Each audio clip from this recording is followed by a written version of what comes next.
Yeah, Bismillah ar-Rahman ar-Rahim. This is Radio Ramadan 87.7 FM, and also we are on our website rr365.co.uk. You will be probably be joining us on our Facebook Live as well, which is Radio Ramadan Facebook Live. I'm your host Zubair Akram with my guest Sheikh Ridwan Muhammad, 9th of Ramadan, and it is 31st of March 2023. Time for iftar is going to be 7:59 p.m. tonight in Glasgow. Surah Alaq, 96th Surah of Quran, first Wahi, as we know, Iqra bismi rabbika alladhi khalaq. And the conversation is trying to understand how Wahi, revelation, fashions one's thinking to for the civilization to be called Islamic civilization. We also discussed in the surah how Nabi alayhi salatu wasalam was commanded by Allah subhanahu wa ta'ala, Iqra, read. And we wanted to discuss, we wanted to understand how could a Nabi who's unlettered, who's ummi, is commanded by Allah subhanahu wa ta'ala to read, where we knew that he couldn't read. He was unlettered.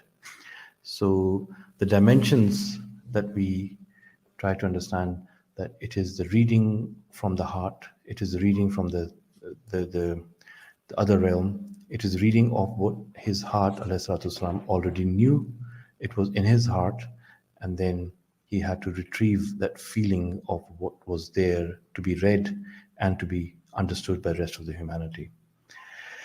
Assalamu alaikum, Sheikh. Alaikum salam wa rahmatullahi wa barakatuh. Is that how I understand Iqra? Iqra. No, well, we had, I think, 5 sessions. That was kind of roughly some of the points in, not essentially in that order, but yes, kind of the understanding of Iqra. Why is it important to have revelation? I think it's just so important to understand that now even the term Islamic civilization, it's a civilization informed by revelation, which is universal. Islam is a universal religion. We can't restrict it by its name, even its name. So when you say Islamic, it's kind of, there is a problem there, because it's not an ideology. This is the big problem I think people have, and it affects Muslims until this day, internationally and nationally, locally, is that they think of Islam as an ideology competing with other ideologies, when it's not. It's a way of life. It's a deen. It's a contract you have with your creator to act in a certain way, and impinges on public life, private life, and so on and so forth.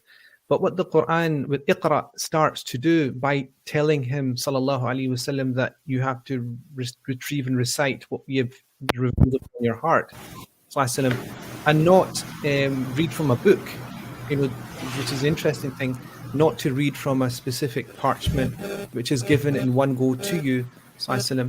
That in and of itself is going to be a challenge, because obviously we know that it will be a 23-year period. The Prophet ﷺ will have to recite the Quran over a long period of time, and he's going to have to also have what you would say is feedback on my line actually on your side. So there's this idea that it's going to have to be extended over 23 years. So it's going to require patience, because one of the things you'll know nowadays is people are impatient because they want everything in one go. You see something you need in your day-to-day life, you want it right away. You want Amazon Prime, you want the delivery on the same day by 5 p.m. So you're waiting at the door. Everything people want, they want it now, because technology has got to the point where we can make that kind of claim. And so the Quran comes with a message, essentially, that the prophetic model, the prophetic teaching is something that does not come from the sky in one go, which is a big lesson in lots of ways. It's an issue of tadarruj. So tadarruj is what Ibn Qayyim al-Jawziyah says the Prophet ﷺ, when he was sent. If Ibn Qayyim al-Jawziyah is a very famous scholar, Hanbali scholar, and if you want to understand a big, broad general idea of what Islam was, when it came, the Prophet came, he said, for 2 things: his prophecy and his period of 23 years as a Prophet. was marked by two big topics.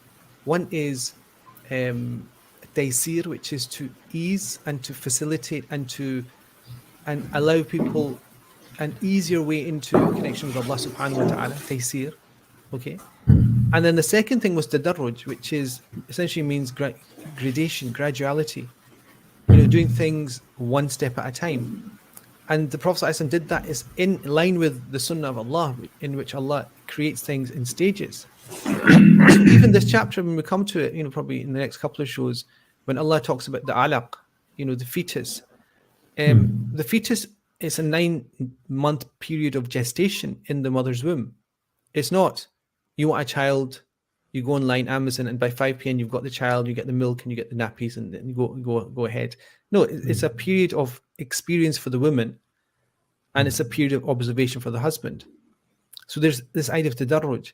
And then the child, humans are unique amongst mammals, amongst animals generally, but mammals as well, more specifically, in the long period it takes for them to socialize, to be self-sufficient.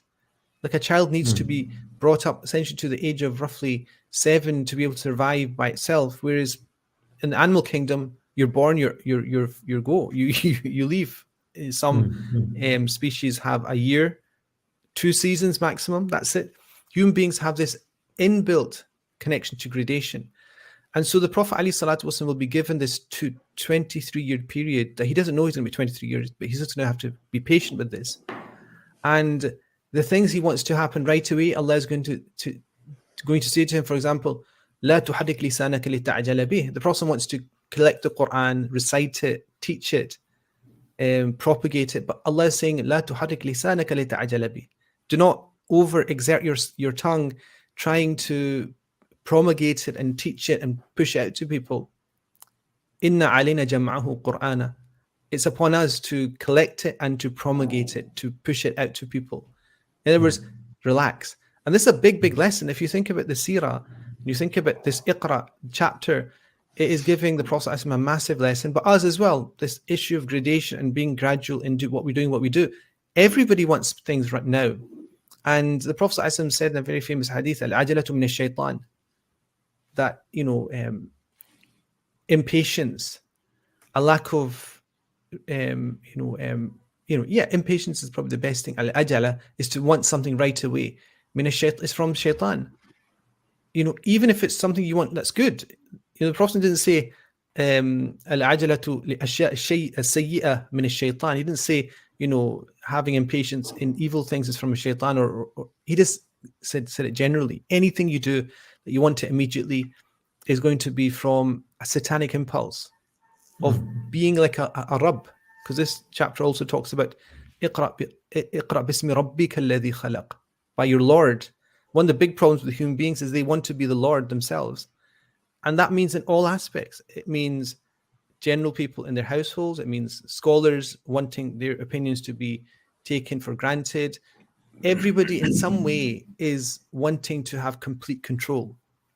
And one of the things about our faith, and Imam, in fact, I mentioned about lots of scholars that the secret of their knowledge was that they had immense patience, immense clemency, and understanding of people's situations, which made them great scholars. Not that they were great and destroyed their enemies in knowledge, like and nowadays you have YouTube Muslim speakers who want to destroy other people in debates and put out videos and all this kind of stuff. But this 23 years is interesting because the Prophet ﷺ, because it's going to be over 23 years, the first time the Prophet ﷺ actually, I'll talk about it now actually, the first time the Prophet feels that this is going to take a long time, he falls into a period of introspection and pain, spiritual pain, which is called the period of the breaking of wahi, because he receives this revelation and it stops. Some scholars say it stops for a number of days. Some people say it stops for a number of months. And the Prophet ﷺ, it said that he was dejected by that process, that he's going to have to wait for the next revelation. Even the Prophet ﷺ was wanting everything, essentially to be revealed to him as soon as he was given the knowledge that he was a prophet of Allah subhanahu wa ta'ala. And we'll cover this at the end, but Surah Al-Duha, Surah Al-Inshirah, all these chapters are beautiful because they come at the end of this specific cycle of revelation, the first chapter, to give the Prophet ﷺ, console the Prophet ﷺ, and to give him patience and fortitude, and to remind him that this is a long journey. And it's like Aesop's fables, the story of the rabbit and or the hare and the tortoise. It's as an ummah, we're very much of the opinion that it's he who laughs last laughs longest. Do you know this? I know it's a kind of common phrase, but that's true. Whoever achieves the result at the end, and for Muslims, essentially, if you laugh and you're happy at the point of your death, you laugh longest. Do you understand? Like when the Sakarat al-Maut come and you have a peaceful exit from the world, everything you've done before is going to be absolutely irrelevant. If you're a billionaire, successful scholar, successful husband, disastrous scholar, everything's going to be checked in at that point. And if you laugh at that time, you have this sense of tranquility that you face your mortality with happiness, knowing that you've done as much as you could. That's the greatest felicity. And that's why the Prophet used to ask for husn al-khatimah, that Allah allow us to pass away with the best and the most accepted of passing aways. And so there's all this whole story in Sahih Bukhari, there's whole narrations about the Prophet ﷺ, and actually they're not authentic, even though it's in Al-Bukhari. Everyone says Imam Bukhari has a Sahih collection, and it's in there the whole period of the first revelation. There is something that I was asked about a couple of times when I was teaching. People said, look, the Prophet ﷺ, somebody gave a lecture and they said the Prophet wanted to end his life, and he wanted to throw himself off hills and things. And I said, okay, how do you know? He said, oh, but I heard the scholars give a talk and he mentioned the Prophet was so, he said depressed, anxious, and he used all these unacceptable words for the Prophet. And I said, look, the narration in Bukhari that says this is actually not a hadith. It's actually one of, technically it's one of what they call the balaghat, the kind of unattached narrations of Imam Zuhri, which are actually weak in general. And that was interpolated into it. And so Muslims think that it's okay to be dejected, and it's okay for prophets to be dejected. Whereas prophets are ma'soom. Prophets know that Allah will protect them. Prophets know that they're on the path of truth, and they know that Allah subhanahu wa ta'ala will not leave them without any kind of succour and support. And so there's lots of things that come out in this chapter that just need to be sorted out. But I think the best one is tadarruj. That is like the big lesson that you can learn as if you're a business person, you're a parent, you're a teacher, you are in fact doing anything. I guarantee anything that you're doing, it doesn't matter if you're doing nothing, tadarruj. Like when you cook, imagine you're doing your iftar, you're about to prepare your meal and you're listening to this on radio.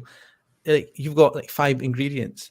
Like, what are you going to do? Are you going to follow a recipe? Or are you going to put everything into a pot and put water on or something? Like if you're a cook, one of my teachers, he told me that cooking is all about etiquette with the ingredients. Adab. Like, the water has to go in at a certain point, the oil has to go in at a certain point, the onions have to go at a certain point. If you don't do it, you're being unrespect. You're lacking respect for the ingredients. And tadarruj is essentially giving, kind of a place for everything in at the time it is required. And this is why, the Prophet was 23 years. It was for a reason, and it was to strengthen his mission, essentially. Allah says, كَذَلِكَ لِنُثْبِتَ بِهِ فُؤَادَكَ. Because the Arabs said to him, لَوْلَا نُزِّلَ عَلَيْهِ الْقُرْآنُ جُمْلَةً وَاحِدًا. If only Allah had given him the Quran in one go, like this book falling from the sky. Allah says, كَذَلِكَ لِنُثْبِتَ بِهِ فُؤَادَكَ. We did it so that your heart will be strengthened thereby. In other words, this gradual process of building something up makes it stronger. We know this in life. And so one of the big problems in Islamic civilization, because you started with Islamic civilization, this chapter, I think, sets the basis for Islamic civilization. Islamic civilization is based upon a gradual growth.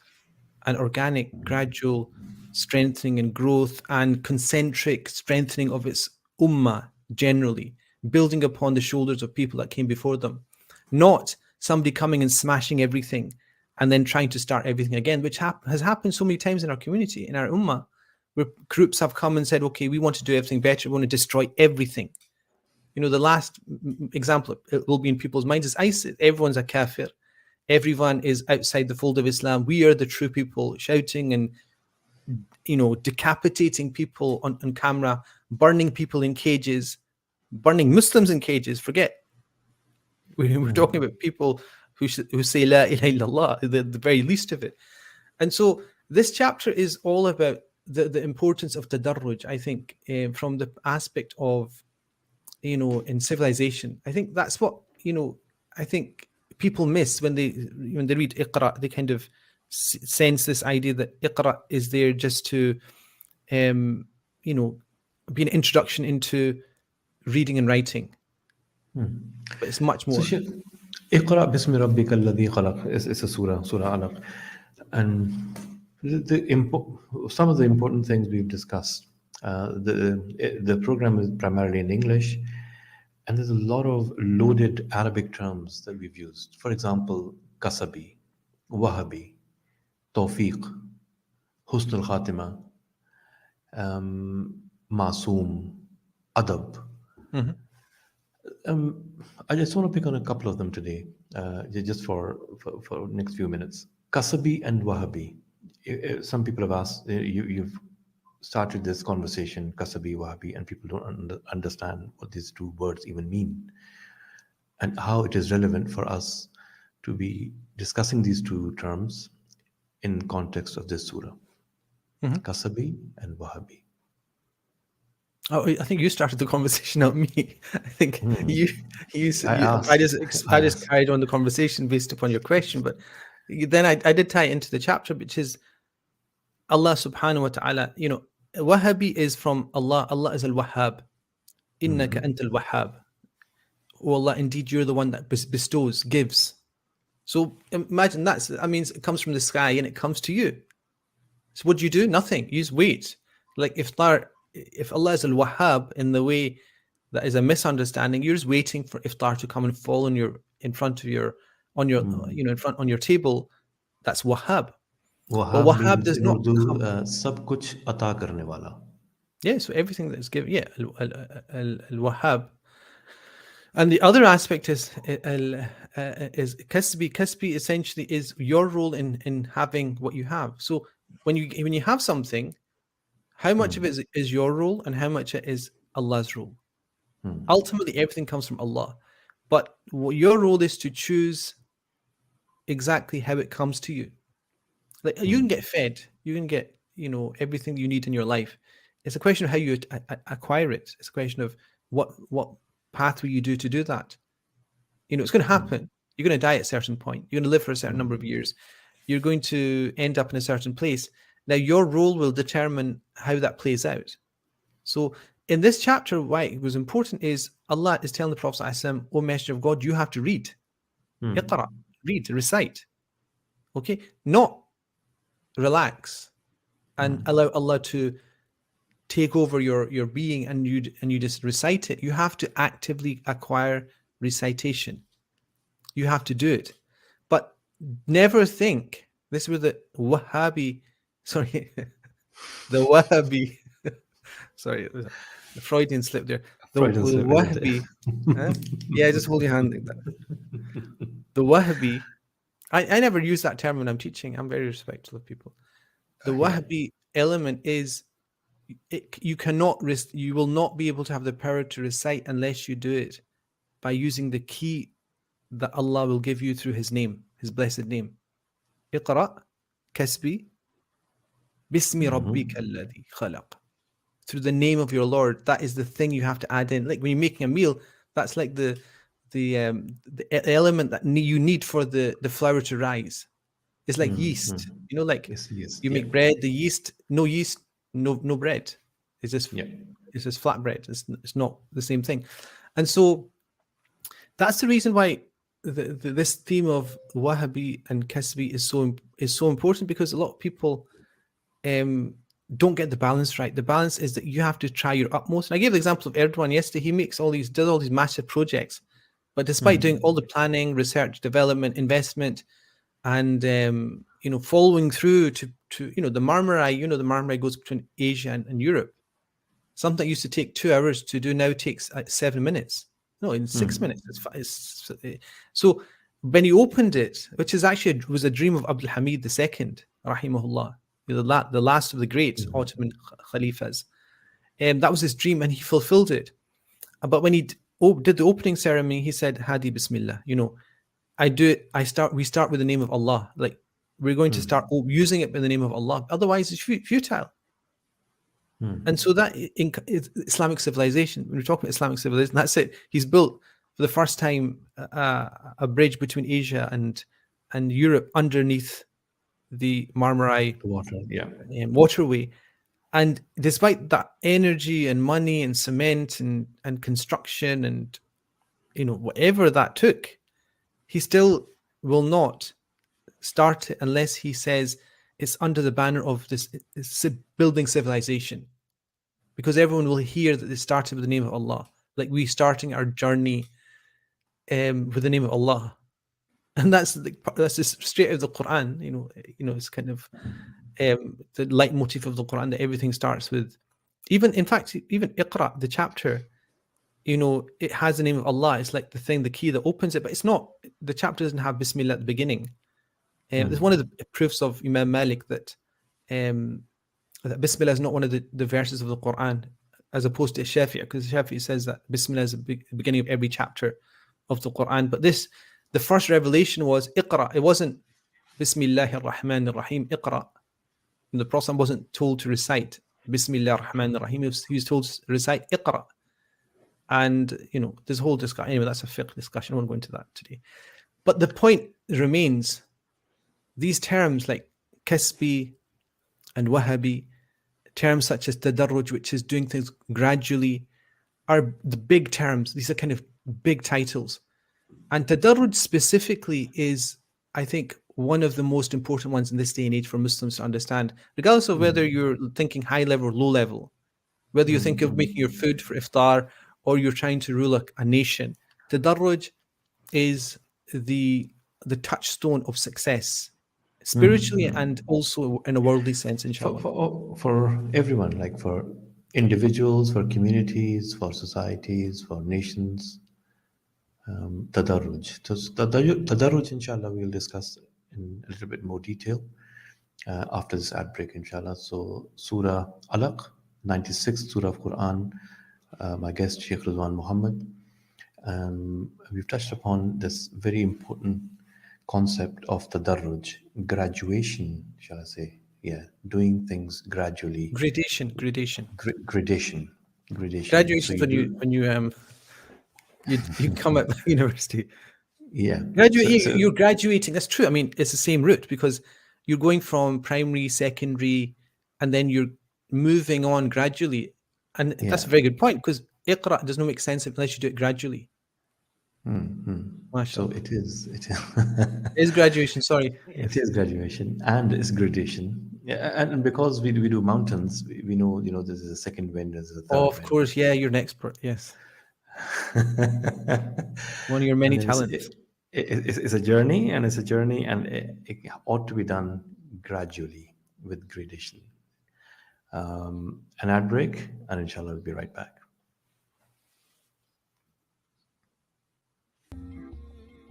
Radio Ramadan 365, sound for the soul. रास्ते कितने ही मुश्किल क्यों ना हो, जब कोई साथ दे तो मंजिल मिल ही जाती है। गजाली एजुकेशन ट्रस्ट गुज़श्ता 25 सालों से लाखों बच्चों को स्कूल में ला चुका है। आपकी मदद से पाकिस्तान आगे बढ़ सकता है, हर बच्चा पढ़ सकता है।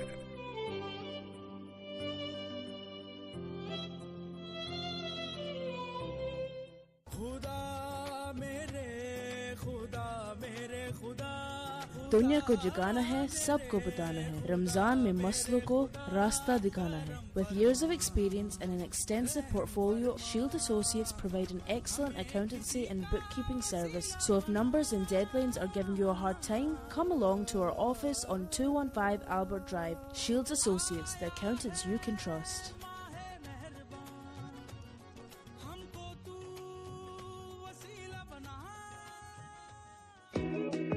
The famous Jasset's Halal Pies are finally available in Scotland. Freshly baked Jasset's Halal Pies come in 12 mouth-watering varieties, like steak pies, chicken and mushroom pies, and cheese and onion pasties. Also a variety of ready meals. There's something for the whole family, and all HMC certified. At House of Halal and other good outlets. House of Halal, 76 Tradeston Street, Glasgow, G5 8DZ.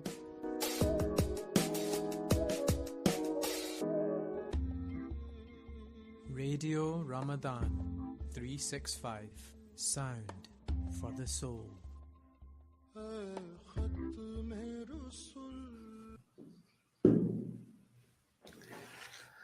Radio Ramadan, Reflections with Sheikh Rizwan Muhammad, Surah Alaq, 96 Surah of the Quran, Iqra bismi rabbika alladhi khalaq. Iqra, read in the name of your Lord. Read in the name of your Lord. Both are important. The first part of this ayah is a command to the Prophet ﷺ that he has to read, but he can't read. But he's also to read in the name of his Lord. And how he reads, ﷺ, makes us kind of understand the dynamics of understanding Wahi and how we can understand the connection between ourselves, our fellow human beings, and our connection with Allah subhanahu wa ta'ala, and how all this understanding helps us understand how to live a life with communities. And one of the most important concept which has come to fore is tadarruj. Things are done because this wahi that started with Iqra and ended with Nas, or probably not in that order.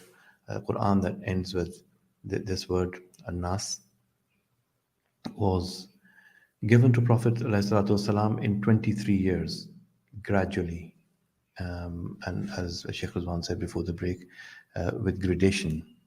And that principle is true for us as individuals in every aspect of our life, for our communities in every aspect of our life. One thing that we've been taught is that Muslims who once led the civilization, the human civilization, are now lost. And when they are lost, scholars have written, scholars have raised movements for people to understand and how this message needs to be shared with people, with the message of Wahi. And how that is done, there is a debate. Will people of today's age still share the message of Allah subhanahu wa ta'ala in a gradual form, or is it now complete and people should just accept as is my question. So, I mean, tadarruj is important. It's. I mean, the reason I mentioned tadarruj, it came up, I think, because I just don't know why it came up. It came up somehow. Ibn Qayyim al-Jawzi, he's one of his two main things about the prophetic period is taysir and tadarruj. The thing of tadarruj is that it's one of the sunan of Allah. Sunan meaning basically it's the way that Allah makes things happen. You cannot go outside how God has created the natural forces. You can also not change the way that God has created the human being, his psychological makeup, the physiological makeup. You cannot push a body harder than it's made to be pushed. You cannot use natural forces and laws beyond the boundaries that they are created to work within. And that's important for teaching people as well. And so I was giving a talk in Birmingham 5-6 years ago, and there was a stall there, and there's people talking about establishing a khilafah. And I started speaking to them, and then they were very interested. Somebody's coming to speak to them, so I started speaking to them, and I said, they had a book, Imam Mawardi's Ahkam al-Sultani, a very famous book about how to, the theory of khilafah, let's just say, his most famous book. And I was discussing with them and said, yeah, we need to establish khilafah, and this is the book that we need to use. And I said, that he wrote other books on the same topic but from different perspectives. And they said, no, this is the most important book. And I said, look, he wrote 3 books, one of which was, if I remember correctly, Ta'sis an-Nadar, which is essentially about why do people need a khilafah? Like, why do people need, not a khalifa like a Muslim guy, it's why do people need leadership? Why do people need order? Why do we need safety, security, borders, armies? Why do we need a civilization, essentially? He said basically it's at a philosophical level, it's to do tarbiyah of the nafs, to stop people encroaching on other people's rights. And so it's essentially a process of tasawwuf. And so that's the right at the core of it. He wrote another book, A'lam al-Nabuwati, a book on the prophetic way of establishing Islam. And he talked, I think, about 4 levels. When the Prophet came, he came to do certain things, but he did it gradually. This whole idea of, first of all, inculcating this idea of tawheed, which is this whole idea, what's the purpose of life? Where does everything come from? What's the role of Allah in creation? What's your relationship to Allah? That's tawheed. And then your then responsibility to that creator, which is worship. The second level is worship. And so the Tadabbur was essentially, they weren't told to worship until they understood Tawheed. And then they were told to worship. And also within that was that murder is haram, stealing is haram, lying, using false pretenses is haram, unethical, you shouldn't be done. That was inculcated. Then it started to become, okay, you worship Allah, let's do it together. Do it Ramadan together. Everyone knows it's Ramadan. Everyone knows the Jum'ah prayer is in the mosque and everyone goes to it. And then right at the end of it was the perfection, which is to give details. If somebody passes away and they have this wealth, where does it go to? Inheritance.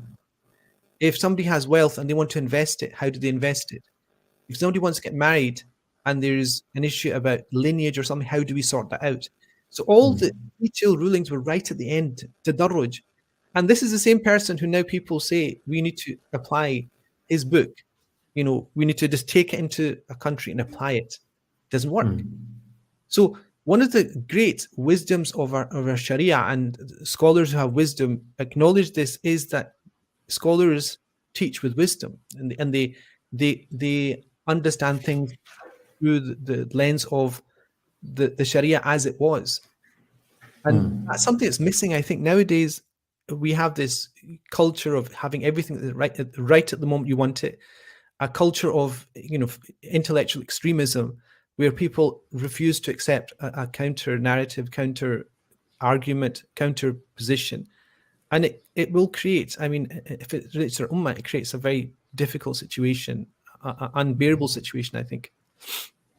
So, Sheikh, there is this tadarruj where we find scholars like even Shah Waliullah Dehlavi use the word order, Maulana Maududi in this day and age, and there are others who have advocated the fact that unless there is an Islamic order, Muslims as a community have failed in their duty. There has to be a group within the group to establish the order, establish Khilafah, establish a place where Muslims as a model can stay, and they can say they're staying by the laws of Allah subhanahu wa ta'ala. And then there is these characters, for example, Ibrahim Rasool in Cape Town. He's been a premier, he's been an ambassador, he's been a very close colleague of Nelson Mandela. One of the most eloquent people I've met. Like, he quotes Quran, Hadith, and he's kind of a career politician, a statesman. And yet Muslim community has not accepted him as someone who they could be proud of. Even within South Africa, he's really criticized for some of his, understanding of Islam and how his daughter got married to a Hindu, for example, and he's heavily criticized. So then you have now a very recent thing happening, a young lad that we all know, Hamza Yusuf. He, through his political career, is now the First Minister of Scotland. Now, And there is heavy criticism on why, while he is advocating the rights of a community which Muslims don't necessarily agree with, and just this aspect, and he's not wholeheartedly acceptable figure. It's not something I would have liked that his victory, or his not victory, his taking the office should be rejoiced. He's a Muslim, but that never happened. It wasn't unanimous. He was more criticized in Muslim community than he was anywhere else. How do you see this in the backdrop of Tadarruj? Is it how Muslims have failed to understand the concept of Tadarruj?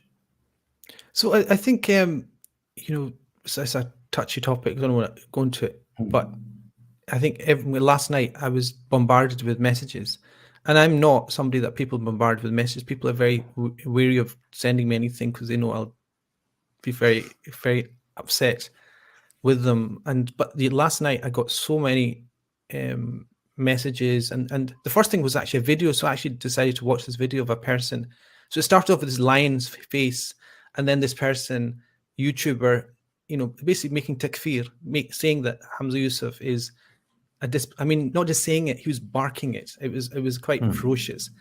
And I was watching it and I was thinking, and I then looked at the numbers of people that viewed it, and then I looked at some of the comments, and I thought, well, there is a community there that doesn't understand Tadarruj, and is at the kind of infancy of Islamic literacy. And himself, I'm just going to say it for what it is, illiterate in the Islamic.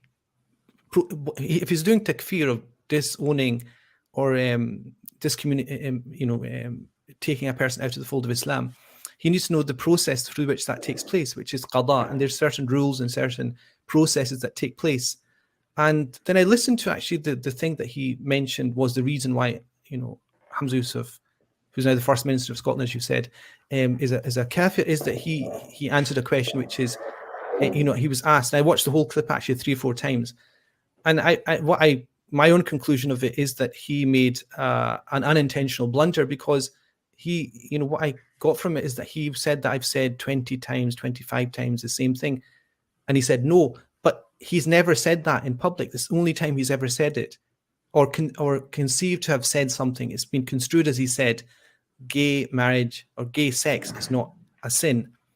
I don't think if I was sitting as a qadi on that case, I wouldn't say that he has a case to answer if he says, look, that was an inadvertent mistake. The thing is, as a politician, you have to realize that you have to be prepared, and you have to understand the messaging that you give out, and it should be very, very clear.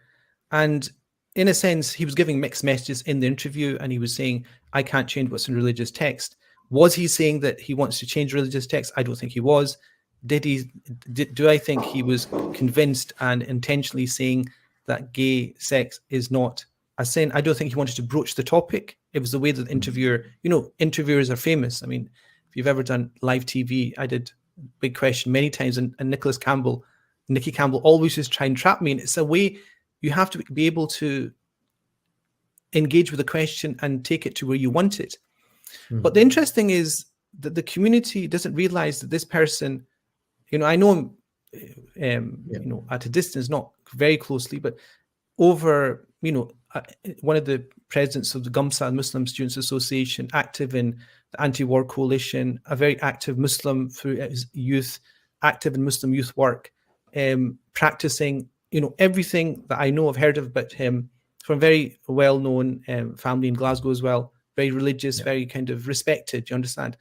So it did shock me that people can be taken in this kind of storm of controversy, which is again in the internet age, explodes into this kind of unabased kind of madness. It's interesting that we lose sight of a number of things. The first thing, he's a politician, he's not a scholar. Now, even if he said something that is known to be unacceptable in the Islamic faith, let's just say that, why do we have to listen to him? Do you listen to him or do you listen to a scholar? And one of the aspects of this is also the fact that religious voices and scholars cannot really complain about anything else if they have not been, at the forefront of these discussions in the first place. Because what his position, I know this, I spoke to him, this was around about 2014 when the gay marriage bill was coming in, and myself and Maulana Habib Rahman actually went to Scottish Parliament to meet the then Justice Minister about this issue, about the whole issue of making marriage a shared term between gay couples and heterosexual couples.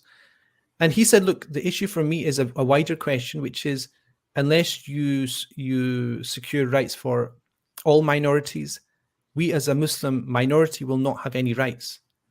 And so at that point, I think he had a point. And I think at that point, minorities generally, they were roughly at the same place in terms of prejudice, in terms of hate crime, in terms of pressures on them and being sidelined from communities. I think there is a case that if Muslims want to live in this society and they are here and they've not left, our grandparents and great-grandparents came and they intended to leave but didn't leave. For most of people that are kind of from a South Asian context, the fact that they've stayed and there's actually nowhere they can go means that you have to establish yourself here. And now the tadarruj discussion is that, do you then disengage with politics? So if you're saying that, then do not go to your, then insist that the people you go to will be people who rule and legislate based upon their own interests, not sometimes your interests as a minority. To have a voice there that understands the Muslim position, I think, is something that we ignore at our peril as a community. Leave aside the religious aspect of this, and he's not a Khalifa. I mean, the funny thing is, like, Muslims would have wanted, I know there's people, because there's people there, like, quite a clownish position, but he's a Muslim, he's become the first minister of Scotland, he should declare a khilafah or something. There is people as naive as that in our community, not a minority, a majority, that he should call for implementation of some kind of Islamic ruling or aspects of Islamic ruling. But his own opinion, I mean, about legislation. No, are we saying that a Muslim politician, if he holds the majority view of the prevalent view on morality, whatever that may be, should not be criticized?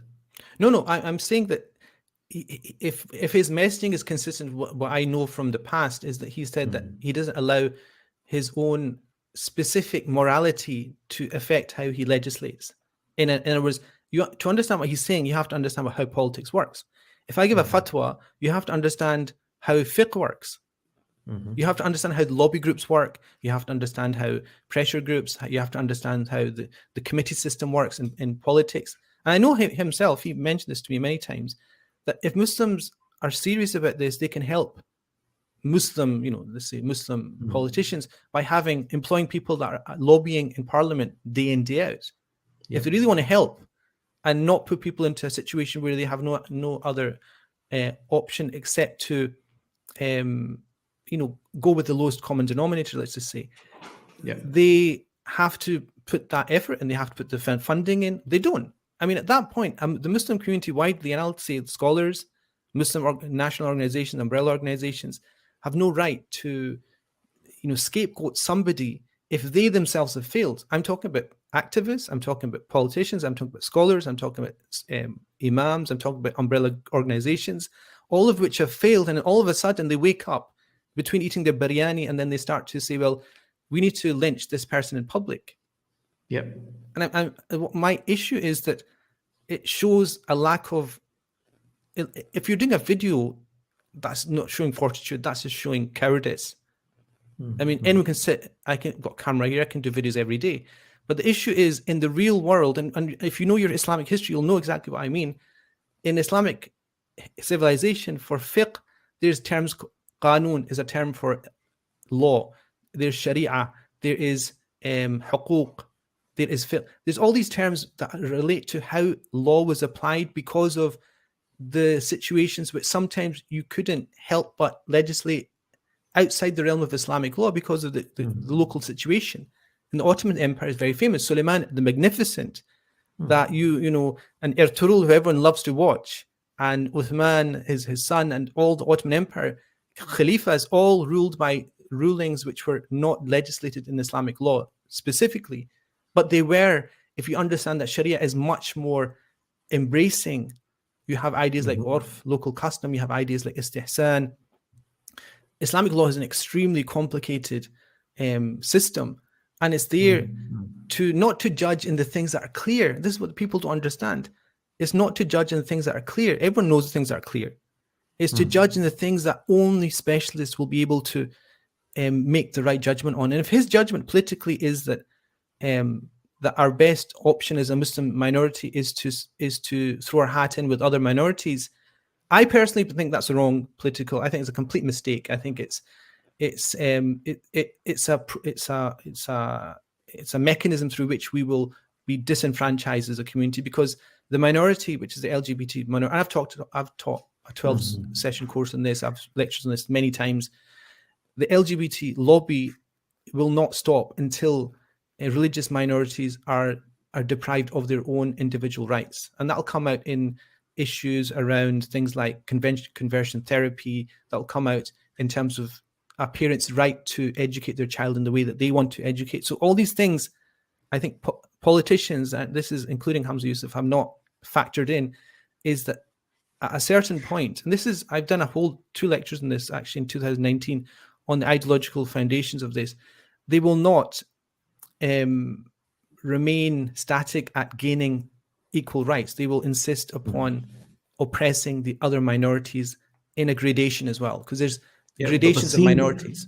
But seeing that and then trying to engage with and tackle this, there is, you require a lot of wisdom. You require a lot of understanding of tadarruj. You require focus of where you want to go with your faith, your understanding of Sharia, and what his intent is for a minority group living in the West. Yeah, so that's a good point. So my disagreement, a very stern disagreement with people like Hamza Yusuf and other politicians in that situation, is that they formulated their conviction in all minorities being together, I think, about 10 years ago. The world's moved on. And when I did the course on LGBT issues, I did a whole discussion about the Gay International, for example, like Turkey. Turkey unilaterally left the Istanbul Convention, which was about women's rights, but essentially it was used as a vehicle to push in LGBTQ NGOs into Turkish fabric of society. Now, there's a comparison between, Turkey, an empire, it was a country, a power, and then here we have individuals like third generation just making some progress and getting into somewhere which is visible, and that's all there is. So maybe even for our community to understand that the comparisons are unfair. Yes, my point. My point is this: there's inconsistencies in his thinking that does not justify the attacks on his religious conviction, on him as a person, and on the sacrifice that he has made. Meaning, I'm talking about like monetary, whatever. I mean, talking about conviction and sincerity. I know he's completely sincere in what he's doing. Like the fact I have a political difference with him is one amongst many people who have a difference with many other people. That's my analysis. My analysis may be completely wrong. My right as a Muslim scholar is to kind of flag up issues where I think Islamic law and public policy are out of sync, and it's not in our interest to do certain things. That's separate. I mean, that's separate. I think the great tragedy of this whole episode is that a person who was brought up within a very kind of flourishing Muslim household, Muslim community with Muslim friends, and has been active at every single point in the betterment of our community, and has at his core a very clear conviction about bettering society in general and the Muslim community because they go together, that person is being lynched in public. And people are then just sharing kind of these random YouTubers clips about him not being a Muslim. Like, well, how, the dangerous thing here is the Prophet said in very sahih is hadith, whoever says that a certain person is a kafir, then that is true of one of them. Do you understand? Because that you take that sword out, the sword of excommunicating somebody, that's going to hit somebody's neck, metaphorically. And it's very and if you share it, you're also partaking in it. So it's very dangerous. This is why the darruj is very important. Such a sweet example that Sheikh gave of trying to understand adab. Even cooking a meal is adab.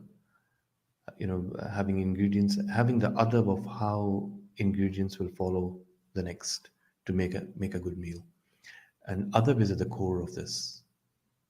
Adab is at the core of how you engage with this episode that Hamza Yusuf is now First Minister of Scotland. Yeah, but the thing is, look, if you want to know the Islamic position on the act, let's just say the act between two people of the same sex, you ask a scholar, you don't ask Hamza Yusuf. And the thing about the whole interview was that he was asked by and it's actually it's an example of religious persecution. I mean, you're not allowed to ask a person to leave their faith, which essentially he was asking him to do. And the fact that he made it, a blunder in trying to be, I think, probably trying to give a kind of complex message in a soundbite came out completely wrong. And the reason I'm saying that is because he said it so many times. He's not. So whatever he says many times is that he doesn't allow his religion to affect how he legislates. That's his prerogative. Yeah. As citizens of this country, an elected member of our devolved parliament, that's his right. And if somebody else, and I was speaking to somebody yesterday after Taraweeh, and he said his father's very famous actually in America. He's in his community, he's built like 7 mosques, and they were building another mosque, and then he was sitting amongst, he said, the Ammo, he's Egyptian. So, and he said, I was like 21, and I said to my father in the group, I said, why do we need another mosque? And his father looked at him in front of everybody. He said, what have you done? Exactly. He said, my father embarrassed me in front, and he says, to this day, I'm embarrassed because everyone knows my father embarrassed me in front of everybody. Okay, you don't want to build another mosque. Let's see what you can do. Like these people that say, okay, whatever they're saying, okay, go for it. We'll give you, the next 15 years of your life, having to prioritize how you sacrifice day in, day out, and then have your connection with Allah at the same time.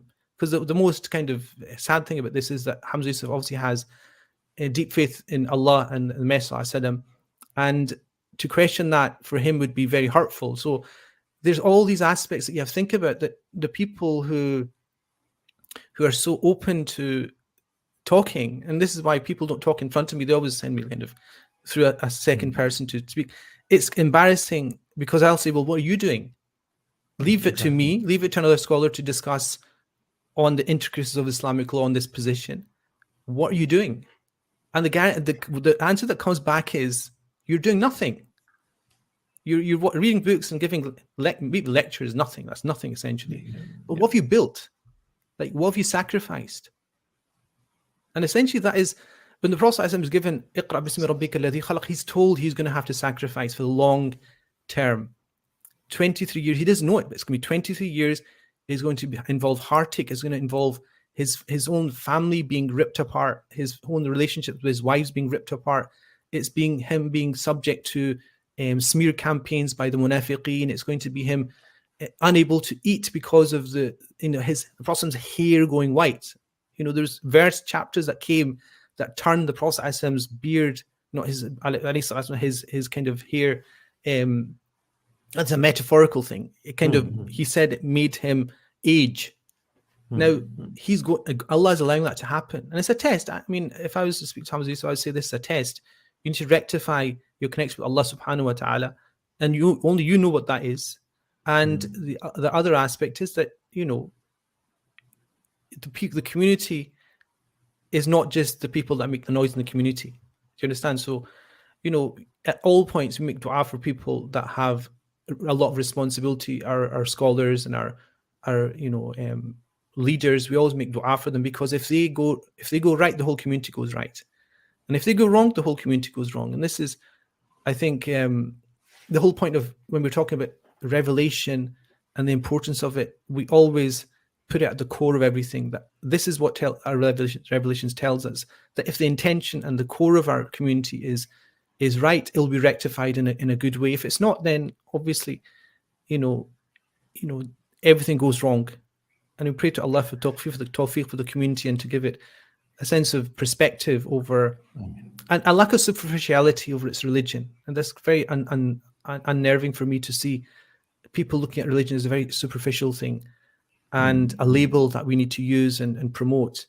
Whereas, throughout our history, I mean, if you wanted to go through a whole session on the ambiguity of Islamic civilization itself, on everything, even gender. I mean, the discussion in Pakistan is happening about the transgender movement, which is not a transgender, it's actually a specific segment. Yeah, exactly. How nuanced that is, and they've been given a third gender right. Even that, I think scholars in Pakistan don't understand it, by the way. I'm just saying. But the point is, it's a very complex culture Islamically that we have, civilization. I'm not going to talk about it here, but the relationship between a sheikh and their murid, it was expressed in poetry which for most people would be, very dodgy. You know what I mean? I'm not going to go through it. But the qawalis and the kind of relationship the words being used to express it. We have a very rich civilization, and scholars didn't condemn it. And the problem we have is that we're coming into a postmodern age where we're told to make everything black and white, and everything's not black and white. Jazakallah khair. Reflections. I think just gone over a bit of over time. At 7:59 is iftar today. Inshallah, we'll be back tomorrow. Tomorrow, I think, is going to be charity drive, but we'll have Sheikh Rizwan joining in as well. So until tomorrow, assalamu alaikum wa rahmatullah. Alaikum salam wa rahmatullah.